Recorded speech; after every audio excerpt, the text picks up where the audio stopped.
내 안에 잠든 거인을 깨워라. 다시 22.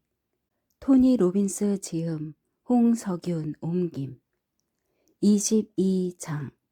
재정적 운명, 부를 향한 작은 발걸음. 넷째 날, 목표, 부를 형성하기 위한 5가지 기본 요소를 배우면서 당신의 재정적 미래를 통제한다. 돈, 이것은 우리 삶에서 가장 감정적인 문제 중 하나다. 사람들을 더 많은 돈을 벌기 위해 돈보다 훨씬 더 가치 있는 것들을 기꺼이 포기한다. 그들은 돈을 위해 자신을 한계 너머까지 몰아붙이기도 하고 가족이나 친구들과 보내는 시간을 포기하기도 하고 심지어 자신의 건강까지 파괴하기도 한다. 우리는 돈에 고통과 즐거움을 모두 강력하게 연결시키고 있다. 안타깝게도 우리 삶의 질의 차이를 결정하고 가진 자와 없는 자를 구분하는데 돈이 너무나 자주 이용된다. 어떤 사람들은 돈이 중요하지 않은 척 하려 하지만 재정적 압박이 우리 삶의 모든 날에 영향을 미치는 것은 부인할 수 없다. 특히 노인들에게 돈이 없다는 것은 곧 가장 중요한 자원이 없다는 말로 해석된다. 어떤 사람들에게는 돈이 신비로운 존재지만 또 어떤 사람들에게는 욕망, 자부심, 질투, 심지어 경멸의 근원이다. 돈이란 정말 무엇일까? 돈은 꿈을 이루게 해주는 근원인가? 아니면 모든 악의 근원인가? 돈은 좋은 일의 도구인가? 서로를 죽이는 전쟁 무기인가? 자유, 권력, 안전의 원천인가? 아니면 단지 목적을 위한 수단인가? 우리는 적어도 머리로는 돈이 단지 교환의 매개체일 뿐이라는 것을 알고 있다. 돈이 있으면 사회 내에서 가치를 창조하고 전하고 나누는 과정이 쉬워진다.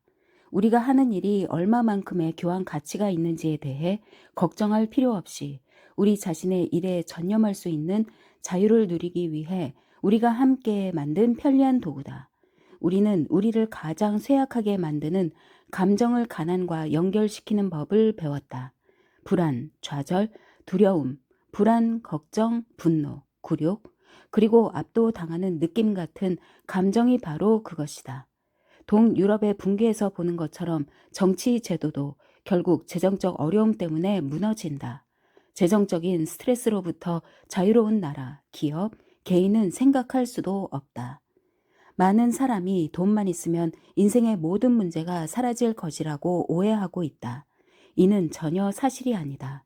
돈을 많이 버는 것 자체가 사람들을 자유롭게 해주는 경우는 거의 없다. 물론 더 큰 재정적 자유를 얻고 재정을 통제할 수 있다면 삶이 더 확장되고 나눌 수 있고 가치를 창출할 수 있는 기회가 많아진다는 것을 부정하는 것도 어리석기는 마찬가지다. 그렇다면 경제적 기회가 풍부한 나라인데도 왜 그렇게 많은 사람이 재정적 풍요를 얻지 못하는 것일까? 우리는 차고에서 처음 컴퓨터를 만들겠다는 작은 아이디어로 시작해 수억 달러의 회사로 키울 수 있는 나라에 살고 있다. 우리 주변에는 놀라운 가능성의 롤 모델이 적지 않다. 그들은 부를 창출하고 유지하는 방법을 아는 사람들이다. 우리가 그들처럼 부를 창출하지 못하는 이유는 무엇일까?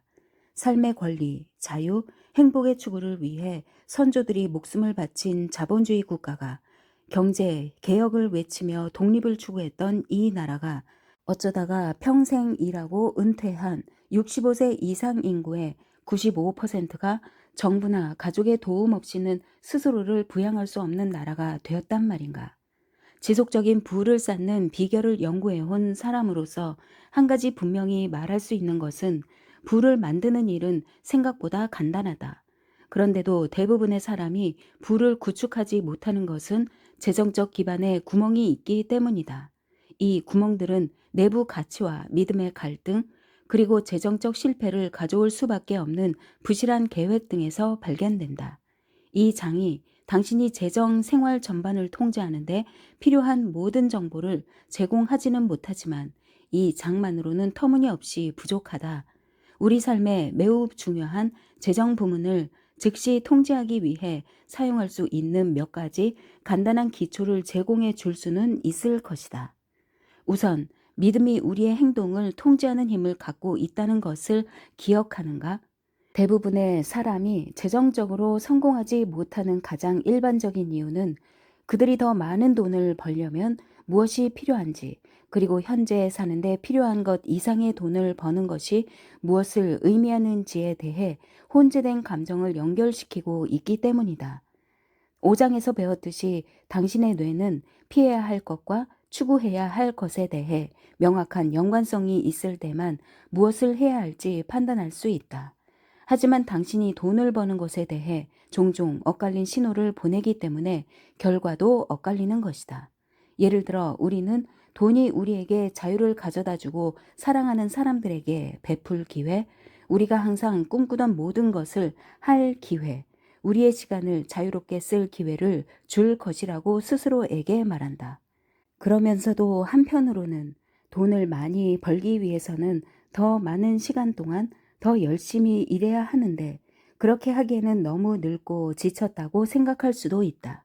또는 돈이 너무 많으면 영적이지 않다고 생각하거나 언젠가 심판을 받을 것이라거나 누군가에게 사기를 당할지 모르는데 뭐하러 돈을 벌어야 한단 말인가 라고 생각할 수도 있다. 우리만 그렇게 생각하는 것이 아니다. 어떤 사람들은 경제적으로 성공한 사람들을 질시하거나 그들이 다른 사람들을 속이고 돈을 벌었을 것이라고 지레 짐작한다. 당신이 부유한 사람들을 질투한다면 그 감정이 당신의 뇌에 어떤 메시지를 전달할 것 같은가? 아마도 돈을 많이 갖는 것은 나쁜 일이다 같은 메시지를 전달할 것이다. 당신이 부유한 사람들에게 이런 감정을 품는다면 돈을 잘 벌면 나쁜 사람이라고 당신의 잠재의식을 가르치는 것과 같다. 다른 사람들의 성공에 질투함으로써 당신이 원하는 재정적 풍요를 피하도록 스스로를 훈련시키고 있는 것이다. 많은 사람이 돈을 벌지 못하는 두 번째 이유는 단지 돈을 버는 일이 너무 복잡한 문제라고 생각하기 때문이다. 사람들은 돈을 벌기 위해 전문가의 도움을 받기를 원한다. 물론 전문가 코칭을 받는 것은 매우 중요한 일이지만 사실 그래도 우리도 자체 금융회사를 설립했다. 우리는 먼저 재무 결정의 결과를 이해할 수 있는 훈련을 받을 필요가 있다. 돈 문제에 관해 다른 사람, 전문가에게 전적으로 의존한다면 그들이 얼마나 유능한지와 관계없이 결과에 대한 책임을 언제나 그들에게 돌릴 것이다. 그러나 당신이 주도적으로 책임을 지고 당신의 재정을 이해한다면 당신 자신의 운명을 스스로 지시할 수 있다. 이 책의 모든 내용은 우리는 자신의 마음과 몸과 감정이 어떻게 작용하는지를 이해하는 힘이 있고 그렇기 때문에 우리 운명에 대해 상당한 통제력을 행사할 수 있는 능력이 있다는 생각을 기초로 하고 있다. 돈 문제도 마찬가지다. 우리는 얼마든지 그것을 이해할 수 있고 돈 문제는 복잡하니 전문가에게 맡겨야 한다는 생각으로 우리 자신을 제한해서는 안 된다. 당신이 기본을 이해한다면 돈 문제를 마스터하는 것은 꽤 간단한 일이다. 당신이 돈 문제를 통제할 수 있도록 내가 제시하는 첫 번째 과제는 NAC 기술을 활용해 당신 자신을 재정적 성공에 조건화시키는 것이다. 진정한 경제적 풍요를 누리고 싶다면 당신이 가족을 위해 할 수 있는 모든 훌륭한 일들을 마음의 평안과 분명하게 연결시켜라. 재정적 성공을 방해하고 엄청난 스트레스를 주는 세 번째 이유는 모든 것이 부족하다는 개념이다. 사람들은 그들이 필요한 모든 것이 제한된 세상에 살고 있다고 생각한다. 우리가 이용할 수 있는 땅, 석유, 양질의 주택, 기회, 시간 등 모든 것이 제한되어 있다는 것이다. 이런 철학에서는 당신이 이기기 위해서는 다른 누군가가 져야 한다. 삶이 이른바 제로섬 게임이라는 얘기다. 이런 논리에서 재정적으로 성공할 수 있는 유일한 방법은 1900년대 초 악덕 자본가들처럼 특정 제품의 시장을 장악해 당신이 95%를 차지하고 나머지 5%를 다른 사람들이 나눠 가지도록 하는 것뿐이다.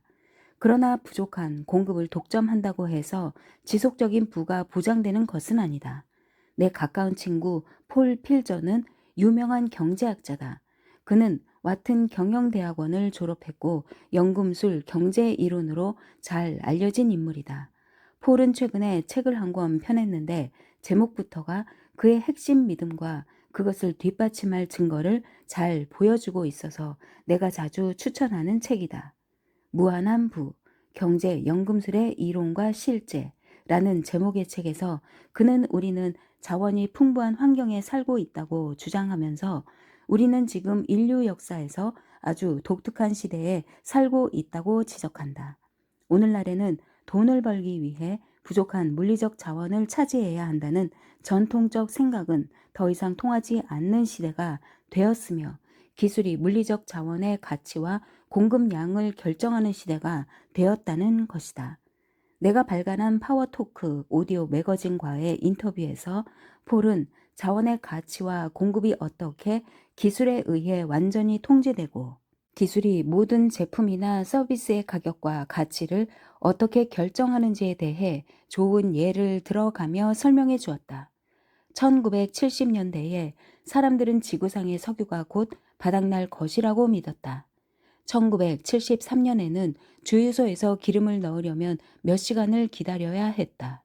전문가들은 컴퓨터에 의한 정밀 분석을 통해 전 세계에 약 7천억 배럴의 석유가 남아 있을 것이라고 예측했다.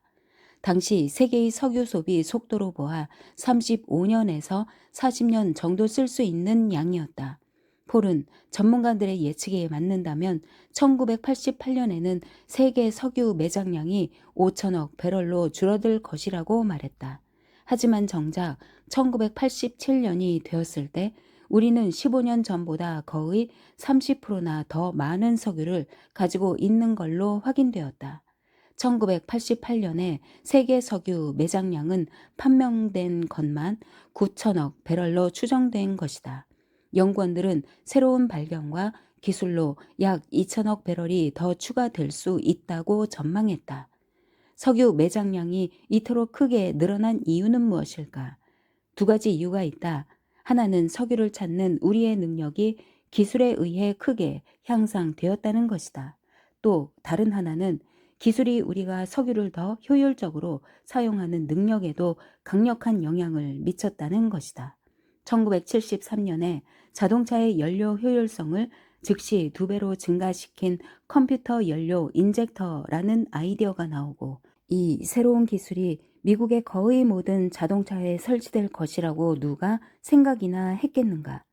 게다가 불과 25달러짜리 컴퓨터 칩이 300달러나 나갔던 기화기를 대체했으니 말이다. 이 기술이 개발되자마자 휘발유의 유효 공급량이 2배로 늘어났고 석유 부족 현상은 하룻밤 사이에 사라져버렸다.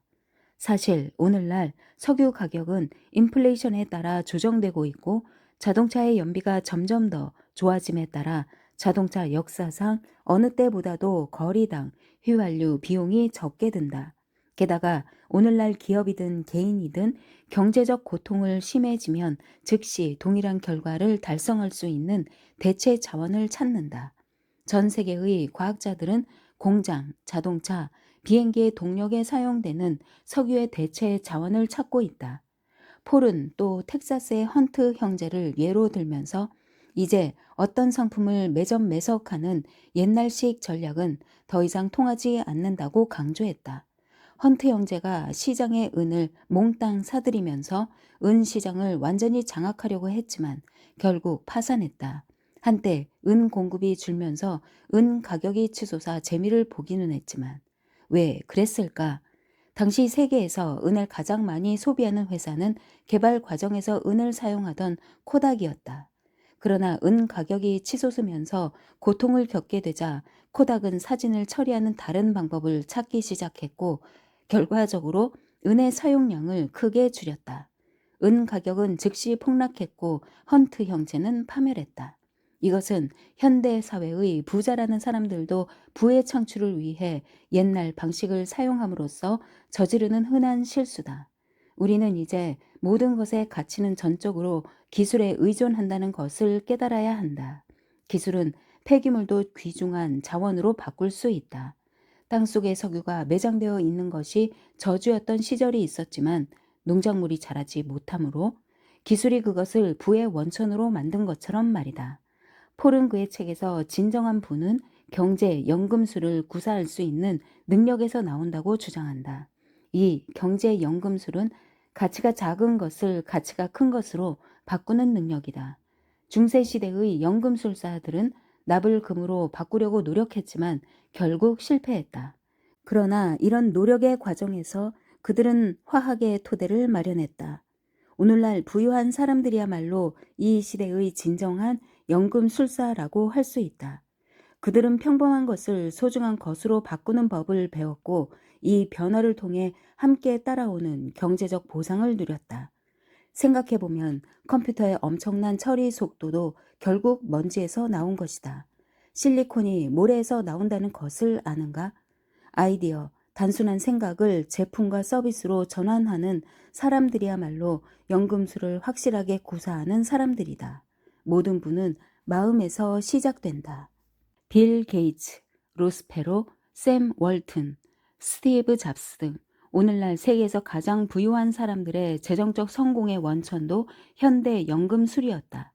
이들은 모두 숨겨진 가치들, 아이디어, 정보, 시스템을 더 많은 사람이 사용할 수 있도록 구성하는 방법을 새롭게 찾았다.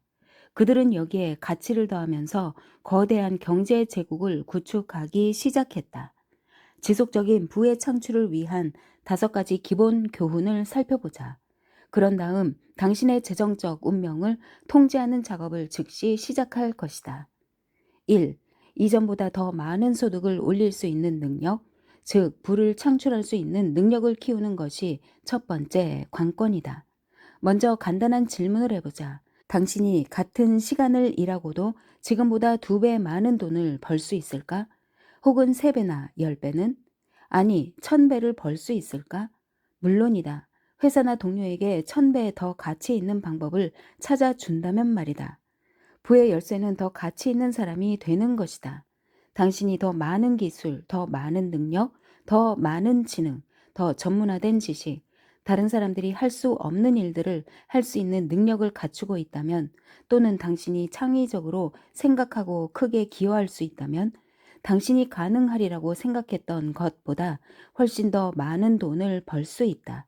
소득을 높일 수 있는 가장 중요하고 강력한 방법은 사람들의 삶에 지속적으로 실질적인 가치를 더할 수 있는 방법을 고안하는 것이다. 그러면 당신은 번창할 것이다. 예를 들어 의사가 수의보다 더 많은 돈을 버는 이유가 무엇인가? 답은 간단하다. 의사는 더 많은 가치를 창출하기 때문이다. 그는 사람들의 삶에 가치를 더해주는 능력을 갖기 위해 더 열심히 일하고 자신을 발전시켰다. 현관문은 누구나 열 수 있지만 생명의 문은 의사만이 열 수 있다.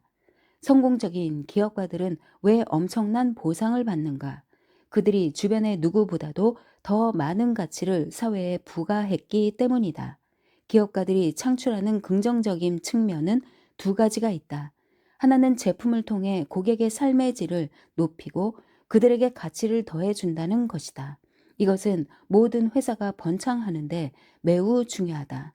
기업들은 종종 자신의 존재의 목적이 단지 이익을 내는 것만은 아니라는 사실을 잊곤 한다.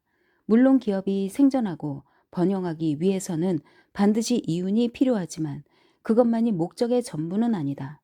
모든 기업의 진정한 목적은 그들이 상대하는 고객의 삶의 질을 향상시키는 제품과 서비스를 만드는 것이다. 이것이 지속적으로 달성된다면 이익은 절대적으로 보장된다. 그러나 기업이 사람들의 삶에 지속적으로 가치를 부여하지 못한다면 단기적으로 이익을 얻을 수 있을지는 몰라도 장기적으로 생존할 수 없다. 물론 이 원칙은 기업뿐만 아니라 개인에게도 해당된다. 기업가들이 창출하는 2번째 긍정적인 측면은 제품을 생산하면서 직원들의 일자리를 창출한다는 것이다. 이런 일자리 덕분에 직원의 자녀들이 고등 교육을 받고 의사, 변호사, 교사, 사회복지사가 되어 이 사회 전체에 가치를 더한다. 물론 직원이 번 돈을 가족들이 다른 상인들에게 소비함으로써 발생하는 가치는 두말할 필요도 없다. 로스페로에게 부의 비결을 묻자 그는 이렇게 대답했다. 내가 이 나라를 위해 할 수 있는 일은 일자리를 만드는 일입니다. 그게 내가 잘하는 일이죠. 그리고 주님은 우리가 그들을 필요로 한다는 것도 잘 알고 계신답니다. 당신이 그렇게 할 수 있는 위치에 있다면 이 사회에 더 많은 가치를 기여할수록 더 많은 것을 얻게 될 것이다. 교훈은 간단하다. 더 많은 가치를 창출하기 위해 꼭 기업가가 될 필요는 없지만 당신의 지식, 기술, 더 많이 베풀 수 있는 능력을 매일 꾸준히 확장해야 한다는 것이다. 그렇기 때문에 자기 교육이 매우 중요하다. 내가 아직 젊은 나이에 제법 부자가 된 것도 바로 이런 이유 때문이다. 나는 다른 사람의 삶의 질을 즉각적으로 높일 수 있는 기술과 능력을 일찍부터 터득했다. 그런 다음에는 짧은 시간 안에 수많은 사람과 그 정보와 기술을 공유할 수 있는 방법을 찾았다. 그랬더니 정서적으로나 경제적으로나 나도 모르게 번창하게 되었다. 당신이 현재 처한 상황에서 더 많은 돈을 벌 수 있는 가장 간단한 방법은 스스로에게 다음과 같은 질문들을 해보는 것이다. 어떻게 하면 이 회사에 더 가치 있는 존재가 될 수 있을까? 어떻게 하면 짧은 시간 안에 더 많은 성과를 이룰 수 있을까? 어떻게 하면 회사에 엄청난 양의 가치를 더할 수 있을까? 비용을 줄이고 품질을 높일 방법은 없을까? 어떤 새로운 시스템을 개발할 수 있을까? 제품과 서비스를 좀 더 효율적으로 운영할 수 있는 새로운 기술은 없을까? 사람들이 더 적은 노력으로 더 많은 성과를 올리도록 도울 수만 있다면, 그렇게 할 수 있는 위치에 있는 한 우리는 다른 사람들에게 힘을 실어 줄 수 있을 뿐 아니라 우리 자신도 경제적으로 큰 힘을 얻게 될 것이다. 내가 진행하는 재정적 운명 세미나에서 참가자들은 더 많은 가치를 창출해서 결과적으로 수익을 높일 수 있는 방법을 브레인스토밍 한다. 이때 우리는 참가자들에게 그동안 사용하지 못한 자원이 있는지 생각해 보라고 요청한다. 스스로에게 묻는 핵심 질문은 다음과 같다. 어떻게 하면 더 많은 사람을 만날 수 있을까? 어떻게 하면 더 수준 높게 일할 수 있을까? 어떻게 하면 더 나은 품질의 제품이나 서비스를 제공할 수 있을까? 그러면 분명히 이렇게 대답하는 사람이 있을 것이다. 내가 더 이상 가치를 창출할 수 있는 방법은 없소. 이미 하루에 16시간 일하고 있는 걸요. 분명히 말하지만 나는 당신에게 더 열심히 일하라거나 더 똑똑하게 일하라고 말하지 않았다. 내가 질문의 요지는 다른 사람들에게 더 많은 가치를 부여할 수 있는 새로운 자원을 동원할 수 있느냐 하는 것이다. 예를 들어, 나는 샌디에이고 지역에서 적어도 자신의 분야에서 가장 성공한 사람이라고 할 수 있는 마사지 치료사를 알고 있다. 그는 예약을 더 이상 받을 수 없을 정도로 꽉 찬 상태에서 어떻게 하면 지금보다 더 수익을 올릴 수 있는지 알고 싶어 했다. 그는 하루에 손님 한 명도 더 볼 수 없을 정도로 고객이 밀려 있었고 이미 그의 분야에서 가장 높은 치료 요금을 적용하고 있었다. 그가 이미 가지고 있는 자원을 어떻게 활용하면 환자들과 다른 사람들을 더 잘 도울 수 있을까에 초점을 맞추고 고민하던 차에 물리치료실을 소유하고 있는 사람과 제휴해 자신의 환자들을 그들에게 소개한다면 소개비를 받을 수 있을 것이라는 아이디어가 떠올랐다. 그러자 그의 수입은 거의 2배나 되었다. 물론 그가 일하는 시간은 여전히 똑같다. 그가 한 일이라고는 물리치료실을 갖고 있는 의사들과 그의 고객들에게 더 많은 가치를 더할 수 있는 방법을 찾은 것뿐이었다. 그는 의사들을 잘 알고 있었고 그들도 그의 치료 방법을 이해하고 있었기 때문에 그들 사이의 치료의 일관성이 더 커졌고 재정적으로 더 많은 수익을 올릴 수 있게 된 것이다. 애리조나주 피닉스에서 최고의 라디오 광고 세일즈맨이었던 한 여성은 광고 방송 시간을 판매하는 데 그치지 않고 지역 회사들이 번창할 수 있도록 지속적으로 기회를 찾아주는 것을 마케팅 전략으로 삼았다. 예를 들어 새로운 쇼핑센터가 들어설 것이라는 소식을 듣는 순간 그녀는 쇼핑센터에 입주할 가능성이 있는 상인들에게 그 소식을 알려주면서 그들이 유리한 입지를 확보할 수 있도록 돕는다. 그 다음 쇼핑센터를 건설하는 부동산 개발업자에게 연락해 자신이 라디오 방송국 광고 판매원이며 지역의 상인들과 항상 가깝게 지내며 협력하는 사이라고 자신을 소개한다. 개발업자는 당연히 해당 업계의 상인 목록을 보고 싶어 하지 않겠는가? 이 전략에서 나오는 결과는 다음과 같다. 그녀는 상인들에게 그들이 자신의 회사를 홍보하기 위해 구매하는 라디오 시간 이상의 가치를 더해주고 있다. 다른 광고 세일즈맨보다 더 많은 도움을 주기 때문에 상인들은 라디오 광고를 할 때마다 대부분 그녀에게 광고 시간을 의뢰한다. 가치에 대해 가치로 보답하도록 동기를 부여했기 때문이다. 그녀가 그렇게 하는데 그다지 많은 시간을 들인 것도 아니었다. 그녀를 그 지역의 다른 어떤 광고 세일즈맨보다 가치 있는 존재로 만들었고 그것은 그녀의 수입에도 반영되었다. 큰 회사에서 일하면서도 가치를 더할 수 있다. 병원의 소송 업무를 처리해 주는 일을 하는 여성이 있었다. 그녀는 보통 일이 매우 느리게 처리되고 있다는 것을 잘 알고 있었다.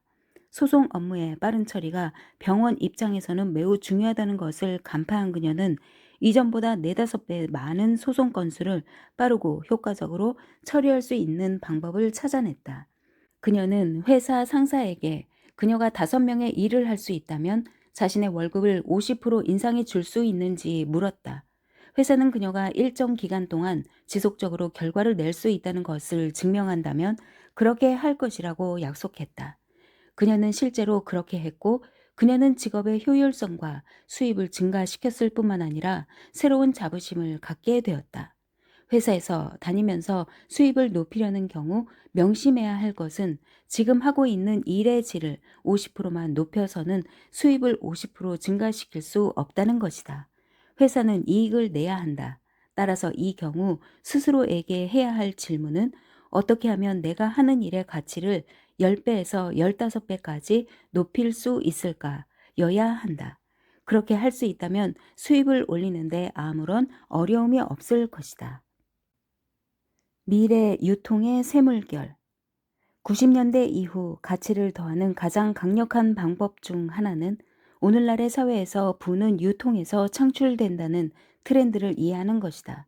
제품과 서비스는 끊임없이 변화하고 있지만 현대 사회에서는 그런 가치 있는 물건들을 다수의 사람들에게 전달하는 방법을 생각해낸 사람들도 번창할 것이라는 것이다. 이것이 바로 미국 최고 부자인 월마트의 창업자 샘 월튼의 비밀이었다. 그는 유통 시스템을 만들어 부자가 되었다. 로스페로는 정보기술회사 일렉트로닉 데이터 시스템즈 EDS를 설립해 정보 유통이라는 새로운 개념으로 큰 부를 창출했다. 당신도 이미 큰 가치를 가지고 있는 것을 더 저렴한 비용으로 많은 사람에게 유통시킬 수 있는 방법을 알아낼 수 있다. 그러면 가치를 더하는 또 다른 방법을 발견하게 될 것이다. 부가가치는 단순히 제품을 만드는 것에서만 창출되는 것이 아니라 더 많은 사람이 삶의 질의 향상을 경험하게 해주는 방법을 찾는 것에서도 창출될 수 있다. 진지하게 생각해 보면 사람들이 왜 돈을 많이 벌지 못하는지 알 수 있다. 바로 자신을 제한하는 믿음을 가지고 있기 때문이다. 게다가 사람들은 아무것도 하지 않으면서도 더 얻을 수 있다는 잘못된 믿음을 가지고 있다. 예를 들어 사람들은 회사의 기여를 더 많이 했든 그렇지 않았든 월급은 매년 인상되어야 한다고 생각한다. 하지만 월급 인상은 가치 상승과 연동되어야 한다. 우리 자신을 교육시키고 기술을 다양하게 늘리면 우리의 가치를 쉽게 높일 수 있다. 직원들이 더 많은 가치를 추가할 방법을 찾지 못하는 상태에서 계속 월급만 인상해 준다면 그 회사는 결국 경제적으로 어려움을 겪거나 파산할 수밖에 없을 것이다. 당신이 회사의 월급을 인상해 줄 것을 요청하려면 적어도 10배 이상의 가치를 더할 수 있는 방법을 찾아야 할 것이다. 기업들도 설비에 투자하려고 할 때는 설비가 창출할 수 있는 수익은 한계가 있다는 것을 깨달아야 한다. 내 친구 폴 필저가 말했듯이 노동력도 자본이다. 1년에 5만 달러를 받고 50만 달러의 가치를 창출할 수 있는 사람이 있다면 당장 그런 사람을 데려가서 그의 기술, 능력, 재능, 태도, 거기에 추가 교육까지 시켜 100만 달러의 가치를 더할 수 있게 할 수 있지 않겠는가? 5만 달러를 투자해서 100만 달러의 수익을 가져다 준다면 그 사람은 매우 귀중한 자산이다. 기업이 할 수 있는 투자 중 직원들을 교육시키고 발전시키는 것만큼 좋은 투자는 없다. 부는 인간의 사고력이 만들어낸 산물이다. 아인 랜드, 러시아 작가이자 철학자. 나는 지난 몇 년 동안 가치 있는 아이디어를 사람들이 실제로 잘 활용할 수 있는 방식으로 전달해 줌으로써 사람들의 삶의 질을 높이는 일을 도왔다. 변화를 위한 기술을 만들고 그 기술을 효과적으로 전달하게 해줌으로써 나 역시 번창할 수 있었다. 하지만 스스로 다음과 같은 질문을 하면서 더 번창할 수 있었다. 어떻게 하면 전보다 더 많은 사람을 접촉할 수 있을까? 내가 잠자는 동안에도 사람들과 접촉할 수는 없을까? 힘을 실어주는 이런 질문들을 하면서 나는 이전에는 생각조차 하지 못한 방식으로 내 영향력을 확장할 수 있는 방법을 발견했다. 바로 TV를 통해 오디오 테이프를 공급하는 것이었다. 그게 2년 전의 일이었다. 그 이후 우리는 지금까지 전 세계에 700만 개 이상의 개인의 무한한 힘, 오디오 테이프를 공급하면서 사람들에게 영향을 미치는 아이디어와 정보를 하루 24시간 내내 쉬지 않고 나누고 있다. 카세트 프로덕션을 운영하는 제휴업체에 따르면 지난 24개월 동안 내 메시지를 전달하는 데 사용된 테이프의 양은 지구를 20바퀴 감고도 남을 만큼 많다고 한다. 어쨌든 그 과정에서 우리는 테이프를 들은 모든 사람의 삶의 질에 영향을 미쳤을 뿐만 아니라 테이프 제작 과정에서 약 7만 5천 시간의 고용을 창출했다는 것을 알게 되는 기쁨도 누렸다.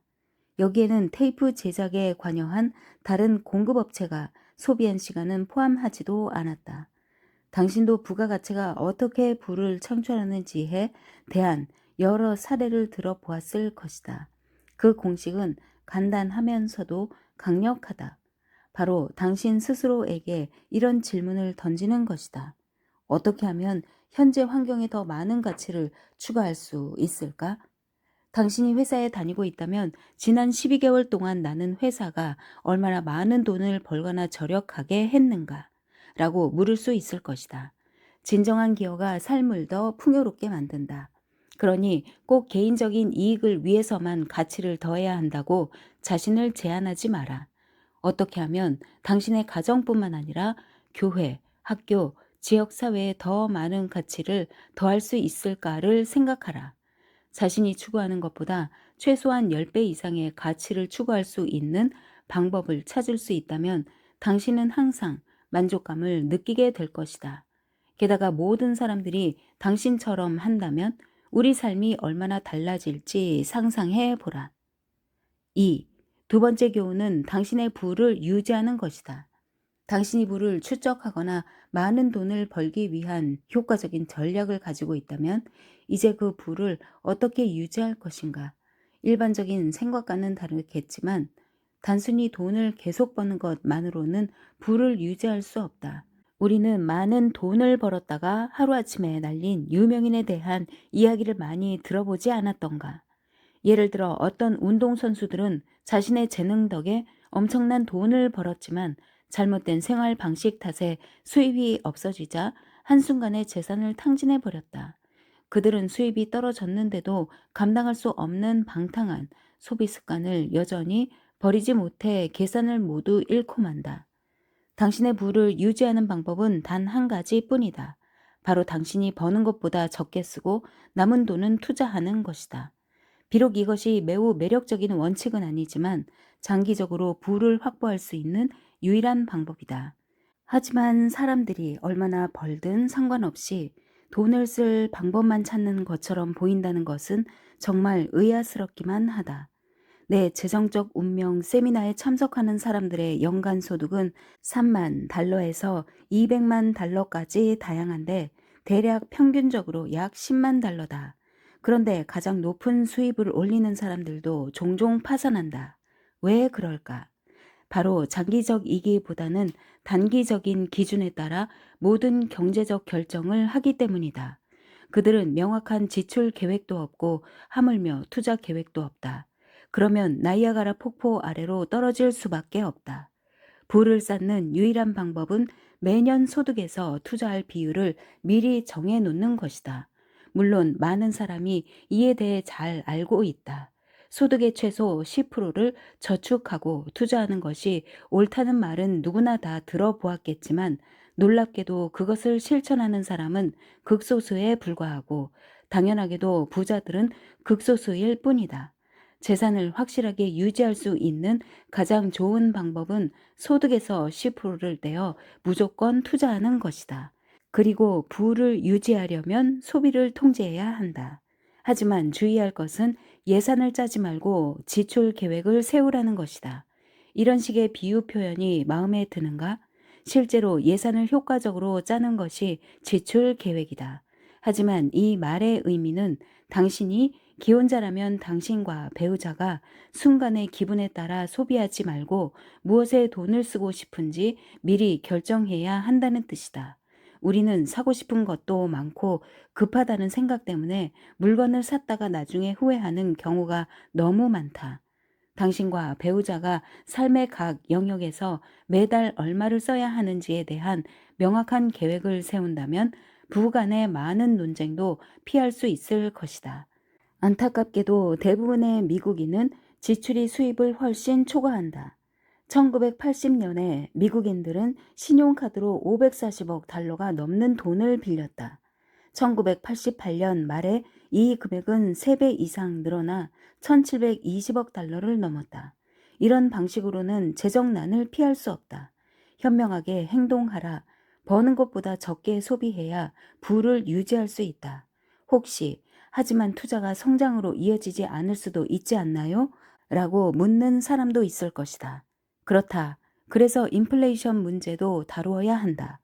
지속적인 부를 창출하기 위해서는 다음 세 번째 단계가 필요하다. 3. 세 번째 교훈은 부를 늘리는 것이다.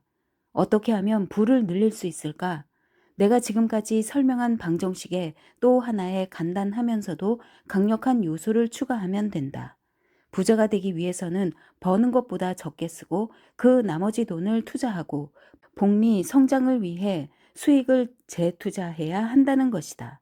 아마도 많은 사람이 복리 계산의 힘에 대해 들어보았겠지만 그것을 제대로 이해하는 사람은 거의 없을 것이다. 복리는 한마디로 말하면 당신의 돈이 당신을 위해 일하게 만드는 것이다. 대부분의 사람은 자신의 생활 방식이라는 기계에 연료를 공급하기 위해 평생 일한다. 반면 재정적으로 성공하는 사람들은 버는 돈의 일정 비율을 따로 떼어 투자하고 그 투자 이익을 다시 투자해 다시는 일하지 않아도 될 만큼 그들의 모든 필요를 제공할 수 있을 정도의 큰 수입원이 되게 만든다. 이러한 자본의 축적을 우리는 임계, 노동량의 필요성에서 벗어났다고 말한다. 당신이 재정적 독립을 달성하는 속도는 과거 투자 수익을 재투자, 소비가 아니라 하는 당신의 의지와 정비례한다. 당신의 자본력이 마치 계속 새끼를 치는 것처럼 성장하고 증식하면서 당신은 확실한 경제적 기반을 다지게 되는 것이다. 복리의 힘에 대한 간단하고 극적인 예를 보여주겠다. 두께가 32분의 1인치인 냅킨을 한 번 접으면 그 무게가 얼마나 될까? 분명히 16분의 1인치가 될 것이다. 다시 또 한 번, 두 번째 접으면 그 무게는 8분의 1인치가 된다. 세 번째 접으면 4분의 1인치가 되고 네 번째는 2분의 1인치, 그리고 다섯 번째 접으면 1인치가 될 것이다. 여기서 질문 하나 해보자. 이런 식으로 냅킨을 접어 그 두께의 높이가 달에 닿으려면 몇 번이나 접어야 할까? 참고로 달까지의 거리는 23만 7,305 마일이다. 놀랍게도 39번 만에 냅킨의 두께가 달에 닿는다. 이론적으로는 50번을 접으면 냅킨의 두께는 달까지 1179번 왕복할 수 있는 거리가 된다. 이것이 바로 복리의 힘이다. 그런데도 많은 사람은 적은 돈일지라도 복리로 계산하면 얼마 지나지 않아 큰 돈이 된다는 것을 깨닫지 못한다. 당신은 금방 이렇게 말할 것이다. 정말 멋지네요. 나도 복리 투자를 하고 싶은데 어디에 투자해야 할지를 어떻게 할 수 있나요? 이 질문에 대한 간단한 답은 없다. 당신은 먼저 당신의 재정적 목표가 무엇인지 결정해야 한다. 당신은 무엇을 얼마 만에 성취하고 싶은가? 당신의 투자 위험 감수도, 즉, 당신이 큰 충격 없이 감내할 수 있는 위험은 어느 정도인가? 당신이 원하는 것, 당신이 필요한 것, 그리고 당신의 잠재적인 관심사에 대한 명확한 이해가 없다면 무엇에 투자해야 할지 정확히 알 수 없다. 투자자가 되려는 사람들은 대개 금융 전문가들에게 조언을 구하는데 사실 이런 금융 전문가들은 의뢰인의 진정한 필요가 무엇인지 모르는 경우가 많다. 투자에서 가장 중요한 것은 얼마나 다양한 유형의 투자 대상이 있는지, 그리고 모든 투자 대상의 잠재적인 위험과 수익이 무엇인지를 제대로 이해하는 것이다. 책임감 있는 조언자들은 의뢰인들이 할 수 있는 투자 대상의 종류를 철저히 이해하고 자신의 재무 계획을 개발하도록 도와줄 것이다. 명확한 투자 계획이 없다면 그 투자는 실패할 수밖에 없다. 금융 뉴스레터 발행인 딕 파비안의 말을 들어보자. 재반 증거에 따르면 무엇에 투자했든 모든 투자자들은 10년 기간 안에는 돈을 벌지 못한다. 통계가 이처럼 비극적인 데에는 다음과 같은 몇 가지 이유가 있다. 1. 목표를 설정하지 않는다. 2. 유행을 좇는다. 3. 금융 관련 매체의 보도에 의존한다. 4. 증권사 직원이나 재무 설계사의 조언을 맹목적으로 따른다. 5. 감정에 치우친 오판 등. 다행히 투자에 관해 우리가 궁금한 질문에 대한 답은 쉽게 얻을 수 있다. 피터 린치, 로버트 프레히터, 워렌 버핏 같은 투자 대가들의 책들이 나와 있으며 평생의 재정적 필요에 맞는 계획을 개발하는 데 도움을 줄 수 있는 훌륭한 재무 코치들이 있다. 우리의 재무 상황이 삶에서 만나게 될 고통이나 즐거움에 지대한 영향을 미치기 때문에 가장 성공한 사람을 모델로 삼도록 하라. 그렇게 하지 못하면 고통을 겪게 될 수 있다. 하지만 그렇게 한다면 당신이 꿈꿔왔던 것 이상의 재정적 풍요를 누릴 수 있을 것이다. 부를 창출하고 이를 확장하기 시작했으면 이제 재정적 성공의 네 번째 핵심 교훈을 살펴보자. 4. 네 번째 교훈은 당신의 부를 지키는 것이다. 많은 부를 가진 사람들은 그들이 가진 많은 돈 때문에 돈이 없었을 때보다 더 불안해한다. 사람들은 대개 잃을 것이 많다는 생각이 들면 더 불안해하는 법이다. 왜 그럴까?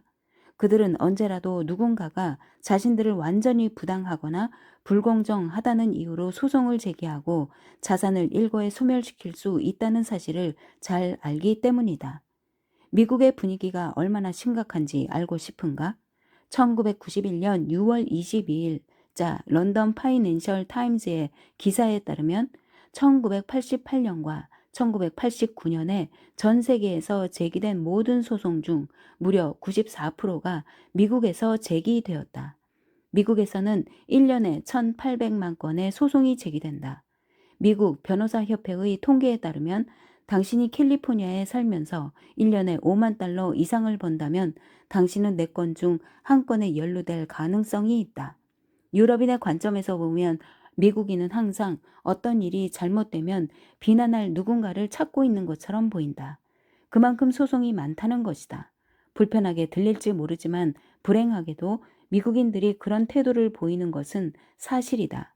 그런 태도는 세계 어느 곳에서도 찾아보기 어렵다. 결국 그런 미국인의 그런 태도는 우리의 시간, 자본, 에너지를 낭비적이고 비생산적인 방식으로 사용하게 함으로써 경제적으로 이 나라를 파괴하고 있는 셈이다. 예를 들어 최근 월스트리트 저널의 보도에 따르면 술에 취한 채 차를 운전하던 한 남성이 옆 좌석에 있던 엽총을 옮기려다 오발로 숨지는 사건이 발생했다.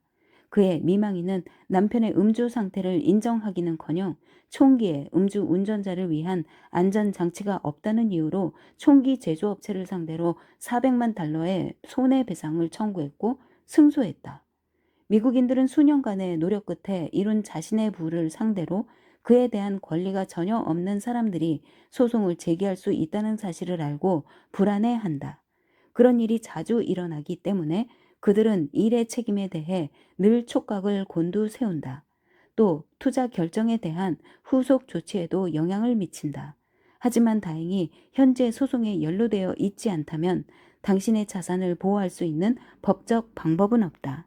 당신의 자산을 보호하려는 이런 철학은 정당한 채무를 피하기 위한 것이 아니라 단지 터무니없는 공격으로부터 자신을 보호하기 위한 것이다. 부정한 동기를 가진 사람들이 소송을 제기하는 이유는 둘 중 하나다. 보험금으로 한몫 챙기거나 당신의 자산을 빼앗으려는 속셈이다. 따라서 건드릴 만한 자산이 없다면 그들이 높은 변호사 수임료를 감수하면서 변호사를 고용하기는 쉽지 않을 것이다. 사전에 미리 잘 대비해 놓으면 자산을 보호할 수 있다. 이를 위한 지침은 매우 명확하고 간결하다. 재정 문제를 이해하기 위해 월가의 전설로 불리는 존 템플턴을 연구하기 시작하면서 그가 불법적인 소송으로부터 자산을 보호하기 위해 어떤 방식으로 재정을 구성했는지에 대한 통찰을 알게 되었다. 인생의 모든 상황이 그렇지만 투자에서도 큰손들이 어떻게 하고 있는지 파악하고 그들의 평가 절차와 전략을 본받는 것이 매우 중요하다. 나는 내 자산 관리 회사의 의사 고객들을 위해 미국에서 이용할 수 있는 최고의 자산 보호 시스템을 배우고 이해하는데 2년을 투자했다. 자산 보호에 대해 사람들이 일반적으로 갖는 오해는 자산 보호가 사람들이 잘 모르는 기만적 술책과 관련이 있다고 생각한다는 점이다. 그러나 자산 보호가 실제로 가르치는 것은 정직이 최선의 방책이라는 것이다. 자신의 자산을 숨기려는 것이 아니라 보호한다는 개념이다. 물론 당신이 이제 막 부를 쌓기 시작하는 단계라면 자산 보호가 주요 관심사가 아닐 수 있다. 지금은 나중에 부를 쌓게 되면 많은 변화가 필요할 것이라는 것만 알아둬도 좋다. 5. 다섯 번째 교훈은 부를 즐기는 것이다. 많은 사람이 지금까지의 네 단계는 잘 통과한다. 그들은 진정한 가치를 더함으로써 부를 얻는 방법을 잘 알았다. 그리고 버는 것보다 적게 지출함으로써 부를 유지하는 방법도 알았다. 또 투자 기술을 익혀 복리 이자의 혜택도 경험했다. 그리고 그들의 자산을 보호하는 방법까지 알았다. 그런데 여전히 행복하지 않다. 여전히 공허함을 느낀다. 그 이유는 돈이 목적이 아니라 수단일 뿐이라는 것을 아직 깨닫지 못했기 때문이다. 우리는 돈의 긍정적인 영향을 우리가 아끼는 사람들과 함께 나눌 수 있는 방법을 찾아야 한다. 그렇지 않으면 그 돈은 아무런 가치가 없다. 수입의 일정 부분을 기부하는 방법을 찾는다면 당신은 인생의 가장 큰 기쁨 하나를 만나게 될 것이다. 가치를 창출하고 돈을 버는 과정에 기쁨을 연결시키지 않는 한 돈 버는 일을 결코 오래 유지할 수 없다. 대부분의 사람은 어느 정도의 돈을 쌓을 때까지는 삶을 즐기지 않는다. 이것은 당신의 뇌가 부를 창출하는 과정을 고통에 연결하도록 가르치는 방법이 될 뿐이다. 그러니 당신은 돈을 버는 과정에서 자신에게 감정적인 보상을 제공해 주어야 한다. 때로는 당신 자신에게 깜짝 선물을 줄 필요가 있는데 깜짝 선물에 대해서는 6장에서 언급했다. 특히 금전적인 깜짝 보상을 주면 당신의 뇌가 돈을 버는 것이 즐겁고 보람이 있는 일이라는 것을 배우게 될 것이다. 또 11조의 위력과 가치를 잊지 마라. 내가 20달러를 기부할 여유조차 없던 시절 누군가에게 20달러가 조금 넘는 돈을 기부하면서 내 금전 운이 완전히 달라졌다고 자신 있게 말할 수 있다. 그날 나는 나 자신이 너무 대견하다는 생각이 들어서 그런 느낌만으로도 더 큰 성과를 내고 더 많은 돈을 벌 수 있는 능력이 생긴 것 같은 기분이었다. 사람들은 대개 돈이 더 생기면 11조를 해야지 라고 생각한다. 하지만 $1 밖에 없는데 10센트를 기부하는 것과 $100만 벌면서 $100,000를 기부하는 것 중 어느 것이 더 어려울 것이라고 생각하는가? 답은 뻔하지 않은가? 반드시 10%를 기부해야 한다고 주장하는 것이 아니라 당신이 버는 것의 일부를 기꺼운 마음으로 꾸준히 기부하겠다고 약속하라. 11조의 묘미는 당신이 버는 것의 일부를 기부함으로써 당신이 이미 부자라는 것을 당신의 뇌에 가르쳐 준다는 것이다. 당신은 이제 자원이 항상 부족하다는 믿음을 초월하게 될 것이다. 그리고 그런 새로운 믿음 체계가 들어선 것만으로도 당신의 삶이 바뀔 것이다. 진정한 부는 돈이라는 실체가 아니라 절대적 풍요를 느끼는 감정이다. 우리는 선조들이 전해주는 유산만으로도 부자가 될 수 있다. 우리가 그리지 않은 훌륭한 예술 작품들, 우리가 작곡하지 않은 음악들, 우리가 짓지 않은 위대한 교육기관들을 누릴 수 있는 특권이 우리에게 주어졌다. 이 나라 도처에 있는 공원에서 풍요로움을 느껴보라. 당신이 이 모든 것을 누리는 부유한 사람이라는 것을 깨닫고 그 부를 마음껏 즐겨라. 그 모든 것이 당신이 소유하는 풍요로움의 일부라고 생각하라. 이런 감사의 마음이 더 많은 것을 창조할 수 있게 해줄 것이다. 마지막으로 한 가지 덧붙이자면 당신의 믿음을 바꾸고 돈 문제를 마스터하면 자기 개발에서도 놀라운 보상을 경험하게 될 것이다. 지금 당장 이 과정을 시작하겠다고 약속하라. 자선을 베푸는 것과 개인적인 힘을 기르는 것만이 당신을 위한 투자다. 월트 휘트먼. 오늘의 과제 1. 당신의 믿음을 살펴보고 잘못된 것이 있는지 확인하라. 잘못된 것이 있다면 NAC를 통해 바꾸도록 하라. 2. 보수를 받고 있느냐와 관계없이 당신이 고용된 곳에서 더 많은 가치를 대량으로 더하는 절차를 지금 당장 시작하라. 현재보다 10배 더 많은 가치를 더하고 그 파급 효과에 대비하라. 3. 소득의 최소 10%를 떼어내서 계획된 포트폴리오에 투자하라. 4. 제대로 된 코칭을 받아라. 전문가에게 문의하든 당신이 사는 지역의 금융 자문가에게 문의하든 상세한 재무 계획을 수립할 수 있도록 확실하게 도움을 받아라. 좋은 재무 관련 서적을 사서 읽어라. 올바른 정보에 입각해 현명한 투자 결정을 내리는 방법을 가르쳐 줄 수 있는 책들이 많이 나와 있다. 5. 당신의 자산이 공격받을 우려가 있다면 즉시 자산 보호 계획에 따른 조치를 취하라. 6. 재정적 성공을 이루는 과정을 기쁨에 연결시키기 위해 작은 깜짝 선물을 준비하라. 누구를 위한 것이냐고? 당신에게 오늘 당장 새롭게 시작할 힘을 주기 위해 깜짝 선물을 만들어 보라. 23장 올바른 사람이 되기 위한 행동 강령. 다섯째 날 목표 훌륭한 가치를 지니고 그 가치를 뒷받침할 모든 규칙을 잘 수립하고 스스로에게 올바른 질문을 던지고 즉흥적인 가치를 좇지 않으며 사는 것이 가능한 일일까? 당신이 스스로에게 정직하다면 대답은 당연히 그렇다 이어야 할 것이다. 하지만 우리는 과거 한때 감정 상태나 사건의 의미에 대한 판단을 통제하지 못하고 삶의 상황에 그대로 내맡겨 두기도 했다. 이제 우리는 스스로에게 약속한 가치를 지키며 살 수 있는 명확한 방법과 실제로 그 가치를 성취하고 있는지 여부를 매일 측정할 수 있는 방법이 있어야 한다. 그 젊은이는 27세라는 나이에 엄청난 성공을 거두었다.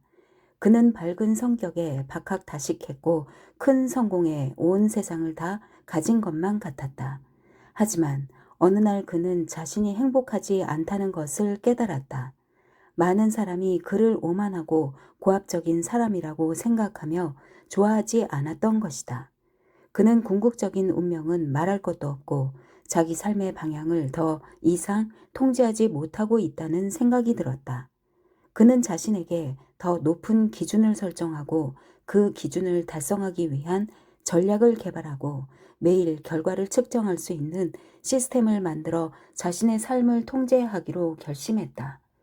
그는 12개의 덕목, 매일 지켜야 할 12개의 감정 상태를 선정하고 이 덕목들을 지켜나가면 삶이 그가 원하는 방향으로 나아갈 것이라고 생각했다.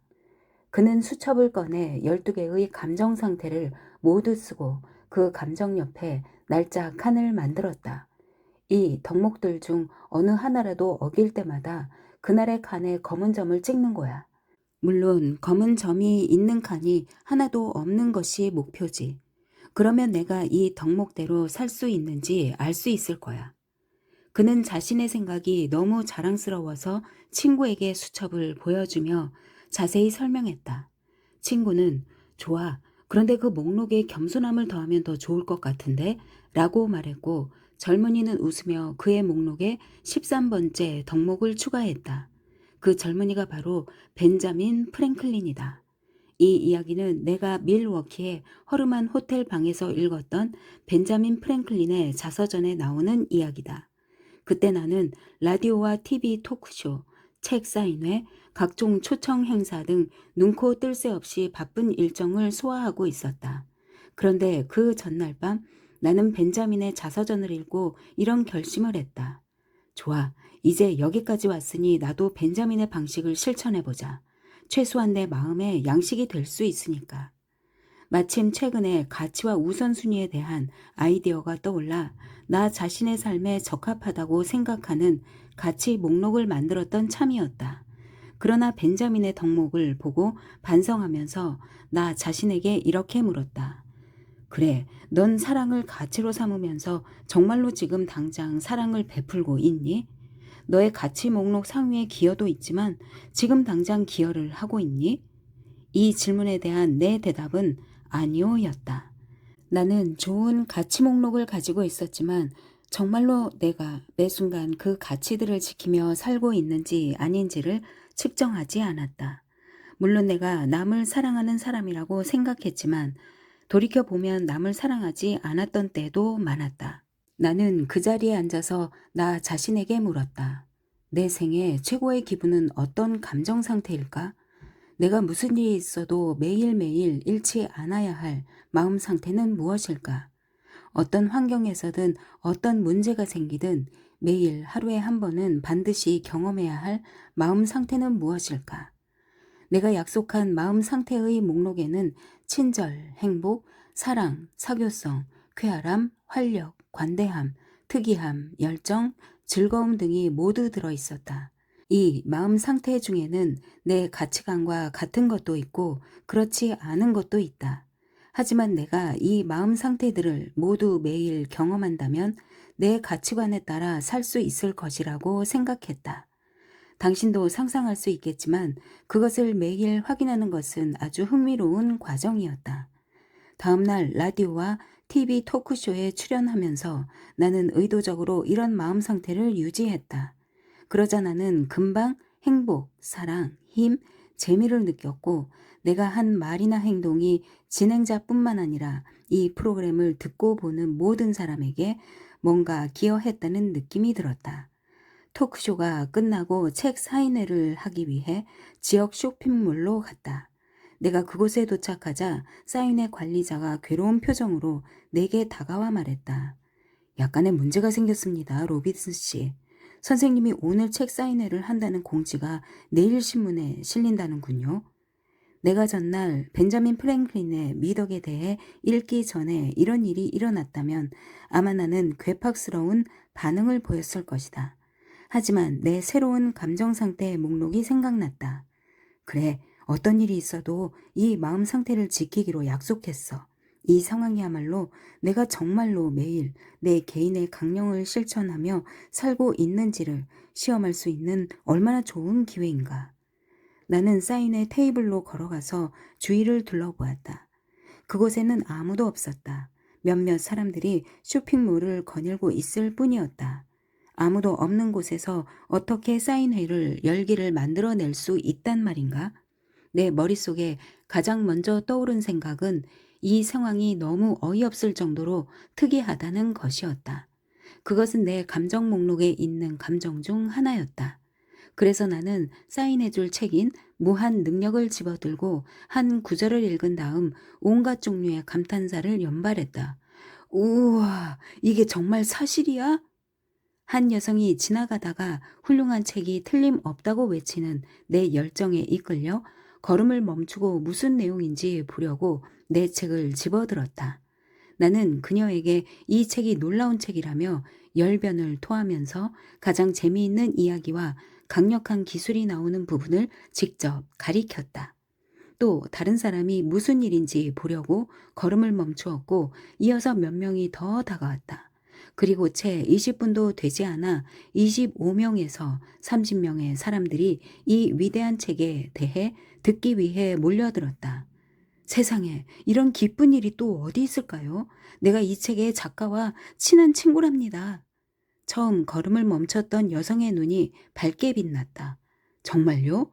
나는 내 사진이 있는 책 뒷표지를 들어보이며 어디선가 본 사람 아닌가요? 라고 말했다. 그녀가 깜짝 놀라며 웃자 주변의 모든 사람들도 따라 웃었다. 나는 비로소 자리에 앉아 책에 사인해주기 시작했다. 그날 오후 사인회는 성황리에 끝났고 우리 모두는 즐거웠다.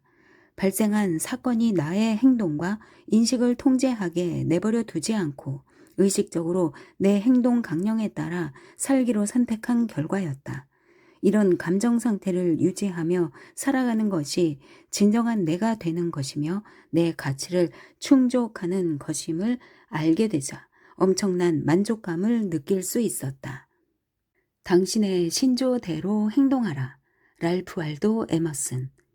벤자민 프랭클린과 나만 행동 강령을 가지고 있는 것은 아니다. 10계명을 어떻게 생각하는가? 보이스카웃의 선서는, 미국 군인의 행동 강령은, 낙관주의자 클럽 신조는, 이미 존재하는 여러 행동 강령을 기본으로 당신만의 행동 강령을 만들 수 있다. 낙관주의자 클럽 신조. 스스로에게 약속하라. 그 어떤 것도 마음의 평화를 방해할 수 없을 정도로 강해지기. 만나는 모든 사람에게 건강, 행복, 번영을 말하기. 모든 친구들이 자신이 가치 있는 존재임을 느끼게 해주기. 모든 것의 밝은 면을 보며 낙관주의를 실천하기. 최선의 결과만 생각하고 최선의 결과만을 위해 노력하고 최선의 결과를 기대하기. 다른 사람들의 성공에 대해서도 자신의 성공처럼 열정적으로 생각하기. 과거의 실수는 잊고 미래의 더 큰 성과를 향해 전진하기. 항상 밝은 표정으로 만나는 모든 사람에게 미소 짓기. 자신의 발전에 많은 노력을 기울이며 다른 사람을 비판하지 말기. 걱정할 필요 없을 만큼 대범하게 살고 분노할 일이 없을 만큼 고상하게 살며 두려워하지 않도록 힘을 기르며 고통이 틈탈 여지 없이 행복하게 살기. 위대한 UCLA 농구 감독 존 우든이 초등학교를 갓 졸업한 12세 때 그의 아버지는 그에게 7가지 신조를 가르쳤다. 존은 아버지가 준 이 신조가 자신의 삶과 경력에 가장 강력한 영향을 끼쳤다고 말한다. 그는 아직도 이 신조를 매일 지키며 살고 있다. 존 우든의 7가지 신조. 자신의 능력을 최대한 발휘하라. 1. 자신에게 충실하라. 2. 하루하루를 걸작으로 만들어라. 3. 다른 사람을 도와라. 4. 좋은 책에서 많이 배워라. 5. 우정을 훌륭한 예술로 만들어라. 6. 어려운 날을 대비하라. 7. 삶을 이끌어 달라고 기도하고 매일 받은 축복에 감사하라. 설교는 입으로 하는 게 아니라 삶으로 보여주는 것이다. 올리버 골드 스미스. 오늘의 과제. 1. 최고의 원칙과 가치에 따라 살기 위해 당신이 매일 경험하기로 약속한 감정 상태의 목록을 만든다. 목록은 당신이 마땅히 겪어야 할 풍성하고 다양한 감정을 모두 망라하되 매일 그 감정 상태를 실제로 경험할 수 있도록 요약되어야 한다. 보통 7가지에서 10가지가 적당한 것 같다. 당신은 어떤 감정 상태에 계속 머물고 싶은가? 행복, 역동성, 친밀감, 유대감, 쾌활함, 감사함, 열정, 균형, 모험, 즐거움, 유별남, 관대함, 우아함, 이 마음 상태들 중에는 내가 추구해야 할 가치관과 같은 것일 수도 있고 매일 가치관에 따라 살도록 당신을 이끌어줄 감정들도 있다. 이 목록을 작성했으면 각 목록 옆에 그 감정에 따라 살고 있다는 것을 어떻게 알 수 있는지 설명하는 문장을 적는다. 결국 그런 감정 상태가 되기 위한 규칙인 셈이다. 예를 들어 쾌활함 옆에는 사람들을 보고 웃을 때 쾌활함을 느낀다. 유별남 옆에는 전혀 예상치 못했던 재미있는 일을 할 때 유별난 느낌이 든다. 감사함 옆에는 내 삶에서 일어나는 모든 일을 되돌아볼 때 감사함을 느낀다라고 적는다. 3. 이 모든 감정 상태를 하루에 적어도 한 번은 경험하겠다고 자신에게 약속하라. 당신의 행동 강령을 종이에 써서 지갑에 넣고 다니거나 회사의 책상이나 당신 방의 침대 옆에 붙여두면 좋다. 그리고 수시로 그 목록을 보며 스스로에게 이렇게 물어본다. 오늘 이미 경험한 감정은 무엇이고 아직 경험하지 못한 감정은 무엇인가? 아직 경험하지 못한 감정을 오늘 안으로 경험하려면 어떻게 해야 하는가? 행동 강령에 따라 산다면 얼마나 놀라운 감정을 느낄지 상상해보라. 당신은 더 이상 사건에 의해 통제되지 않을 것이다. 주변에서 어떤 일이 일어나든 자신의 감정을 유지하고 자신의 비전에 따라 살 수 있다는 것을 알게 될 것이다. 최고의 기준에 따라 살고 매일 어떤 감정을 느낄지 스스로 결정하면 엄청난 자부심을 느끼게 될 것이다. 웨인 다이어는 최근 사람들이 느끼는 압박감 때문에 남 탓을 하는 행동 방식에 대해 좋은 비유로 설명해 주었다. 압박감 자체가 부정적인 행동을 만들어내는 건 아닙니다. 자신을 오렌지라고 생각해 보세요. 오렌지를 압착하면, 그러니까 오렌지 외부에서 큰 압력을 가하면 어떻게 되나요? 주스가 나옵니다. 압력이 가해졌을 때 밖으로 나오는 것은 이미 오렌지 안에 들어있던 주스일 뿐이지요. 남의 탓을 하는 것은 압박감 때문이 아니라 우리 마음속에 있는 부정적 생각 때문이라는 의미. 나는 당신이 더 높은 기준을 따르면 마음속에 품는 생각도 달라진다고 생각한다. 그래서 설령 외부에서 압박이 가해진다 해도 당신이 좋은 마음을 품고 있으면 좋은 것이 나오게 되어 있다. 물론 우리 인생의 항해가 언제나 평탄할 수만은 없다.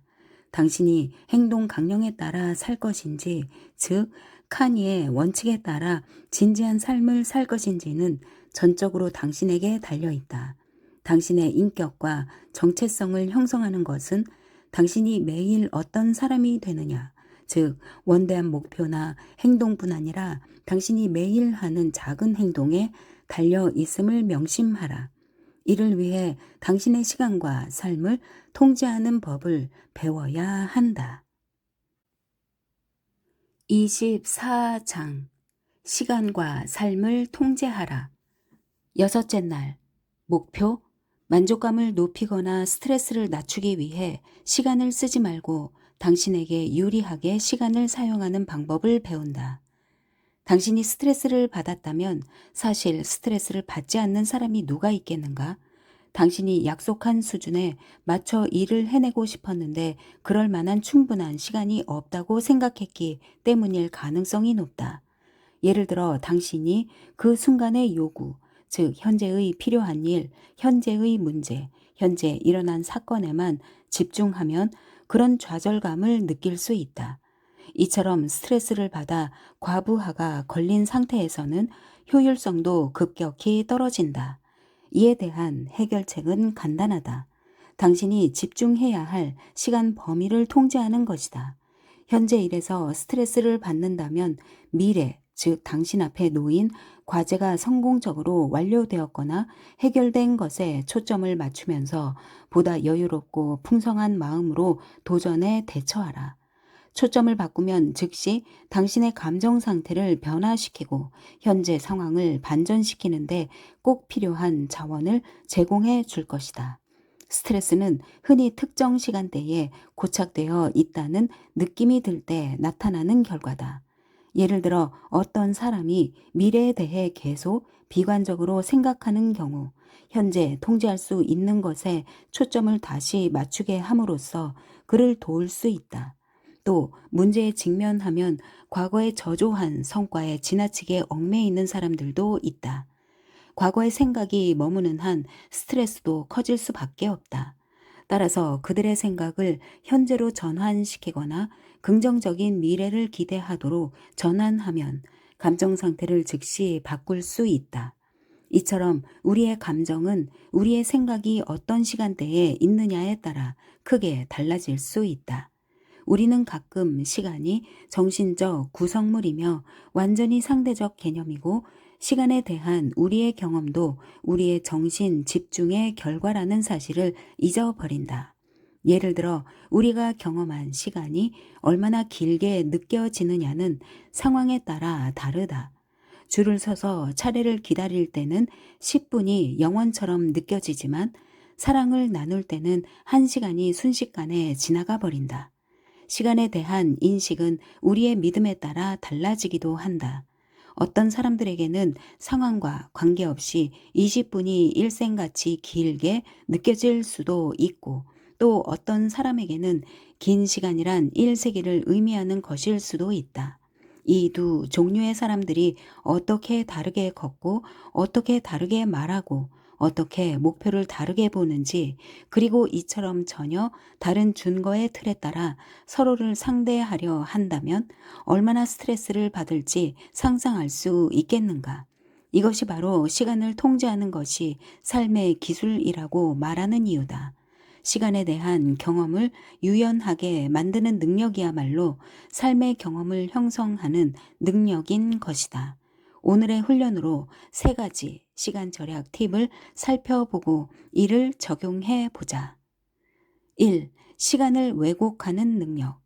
특정 시간대에 고착된 초점을 바꾸는 능력을 숙달했다면 이제 시간 통제의 2번째 기술로 넘어갈 준비가 된 것이다. 2번째 기술은 1분이 1시간처럼 또는 1시간이 1분처럼 느껴지도록 시간을 왜곡하는 능력이다. 무언가 완전히 몰두하면 시간 가는 줄 몰랐던 적이 얼마나 많았던가. 왜 그럴까? 당신은 시간 가는 것에 신경 쓰지 않았기 때문이다. 시계도 거의 보지 않는다. 특히 즐거운 일에 몰두해 있으면 시간은 더 빨리 지나간다. 그것이 바로 당신이 시간을 통제하는 능력이다. 반대로 시간 가는 것에 계속 신경을 쓰면서 의식적으로 시간을 측정한다고 생각해보라. 시계를 자주 들여다볼수록 시간이 더 천천히 가는 것처럼 느껴질 것이다. 이처럼 당신의 시간 경험은 당신이 시간에 계속 신경을 쓰느냐에 달려있다. 당신은 시간 사용을 어떻게 정의하고 있는가?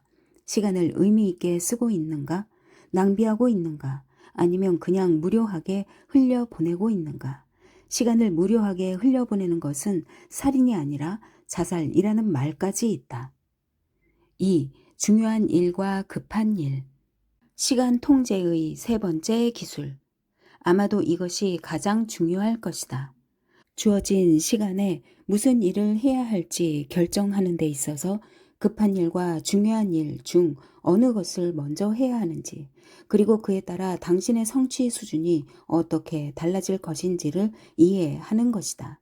그게 무슨 뜻이냐고? 다음과 같은 질문을 해보자. 당신은 열심히 노력해서 그날 해야 할 일을 다 완료했는데 여전히 성취감이 느껴지지 않은 적이 있지 않았는가? 그것은 당신이 긴급하고 그 순간에 필요했던 일은 다 했지만 정작 장기적 변화를 가져올 중요한 일을 하지 않았기 때문이다.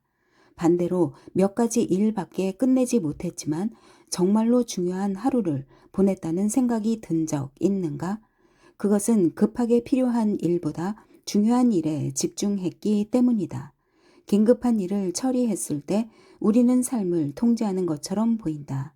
전화벨이 울리면 뭔가 중요한 일을 하다가도 전화를 먼저 받아야 한다. 그러다가 중요한 일을 놓치면 어떻게 될까? 이것이 바로 긴급한 일을 먼저 처리하는 것의 전형적인 문제다. 사실 그 전화는 전혀 중요하지 않은 자동 응답기가 실시하는 설문조사였을 수도 있다. 또 우리 삶에 변화를 줄 수 있는 중요한 책을 사놓고도 매일같이 쇄도하는 우편물을 확인하고 자동차 연료를 채우고 TV로 뉴스를 보느라 바빠서 시간을 내지 못해 책 읽는 것을 계속 미룬다. 당신의 시간을 진정으로 통제하는 유일한 방법은 당신의 일정을 매일 체계적으로 정리해서 긴급한 일보다는 중요한 일을 하는데 많은 시간을 쓰는 것이다. 3. 간접 경험으로 몇 년을 절약할 수 있다. 시간을 압축하는 가장 강력한 방법은 다른 사람의 경험을 통해 배우는 것이다. 세상을 배우고 익히는 전략이 그저 시행착오에 기반을 둔 것이라면 우리는 결코 시간을 통제할 수 없다. 이미 성공한 사람들을 본받는 것은 수년간의 고통을 덜어줄 수 있다. 내가 성공한 사람들의 책을 열심히 읽고 그들의 테이프와 세미나를 듣는 이유도 그 때문이다. 나는 이런 간접 경험을 보조가 아닌 필수로 여겼고 이를 통해 수십 년간의 경험에 해당하는 지혜를 얻었고 마침내 성공을 거둘 수 있었다. 당신도 가능한 한 자주 다른 사람들의 경험에서 배우고 배운 것은 뭐든 실제 활용해 보기를 적극 권한다. 올바르게 사용할 수만 있다면 우리에게 시간은 충분하다. 요한 볼프강 폰 괴테. 오늘의 과제 1. 오늘 하루는 당신이 초점을 맞추고 있는 시간대의 변화에 대해 탐구한다. 당신이 현재에서 압박감을 느낀다면 당신에게 힘을 불어넣는 방식으로 미래에 대해 생각해보라.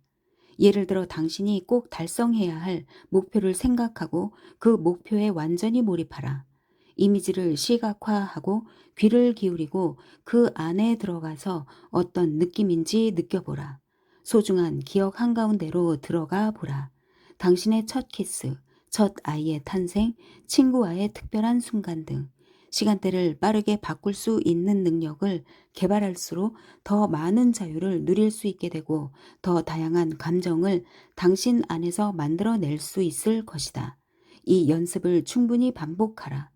초점을 맞추는 시간대를 변화시키면 당신의 감정 상태를 즉시 바꿀 수 있다는 것을 알게 될 것이다. 2. 시간을 의도적으로 왜곡하는 법을 배운다. 완료하는데 시간이 오래 걸리는 일을 하는 경우 시간에 대한 인식을 가속화하거나 동시에 두 가지를 할 수 있는 다른 구성 요소를 추가해보라. 예를 들어 나는 조깅을 할 때 헤드폰을 끼고 내가 가장 좋아하는 음악을 듣는다. 또 계단 오르기 운동기구 스테어 마스터를 하는 동안 뉴스를 보거나 전화 통화를 한다. 그래서 나는 운동하지 않으려는 핑계나 운동 때문에 중요한 일, 전화, 회신 등을 할 수 없었다는 핑계를 대지 않는다. 3. 긴급성 대신 중요도에 따라 해야 할 일의 우선순위를 정하라. 해야 할 일들을 잔뜩 적어놓고 하루가 다 지나면 다 못했으니 실패했다고 느끼지 말고 당신이 성취해야 할 가장 중요한 일에 초점을 맞춰라. 그렇게 한다면 남들이 경험하지 못하는 만족감과 성취감을 느낄 것이다. 물론 우리는 휴식을 취하는 것을 잊어서는 안 된다. 25장 휴식과 놀이. 하나님도 하루를 쉬셨다. 7째 날 목표 삶의 균형을 이룬다. 당신은 열심히 일했고 치열하게 경쟁했다. 이제 삶을 즐기기 위해 하루 휴식을 갖자. 아무 꺼리낌 없이 자유롭게 일상에서 벗어나 보자. 당신을 가장 즐겁게 하는 것은 무엇인가? 위대한 사람은 어릴 적 마음을 잃지 않는 사람이다. 맹자. 오늘의 과제 1. 재미있는 일을 계획해서 그대로 실행하거나 아니면 계획 없이 충동적으로 무언가를 해보라. 무슨 일이든 즐겨보라. 내일은 탐험을 떠나야 하니까.